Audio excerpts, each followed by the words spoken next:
কোটি টাকা সঠিকভাবে খরচ করতে গেলে নির্বাচিত সদস্যার সিগনেচার লাগে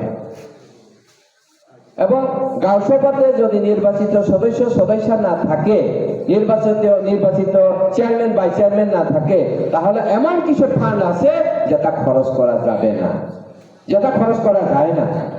এভাবে লক্ষ টাকা না, কোটি টাকা এখন পেন্ডিং আছে। প্রতিটি ব্লকে আছে কোটি কোটি টাকা, ওই টাকাগুলো খরচ করতে পারেনি।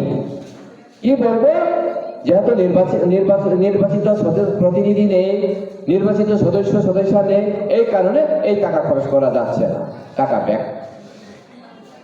আর এমপি মানুষের অবস্থা কি হতো, রাস্তাঘাট নেই, পানীয় জলের ব্যবস্থা নেই, ভালো স্কুল ঘর নেই, ভালো ল্যাট্রিন ঘর নেই। সরকার এভাবে আমাদেরকে ঠকিয়ে রেখেছে। তাহলে এই বিজেপি সরকারের প্রতি আমাদের কি বিশ্বাস থাকতে পারে, কি আস্থা থাকতে পারে? থাকবার কথা না। কাজে যারা এখন বিজেপিতে আছে, এরা শুধু গ্রুপিজম করে সামান্য ব্যক্তি উপকৃত হয়ে যেন আমরা চলতে পারি, এই চিন্তাধারা। সার্বিক চিন্তা করে না এরা, বৃহত্তর স্বার্থ চিন্তা করে না এরা এখন বিজেপিতে আছে।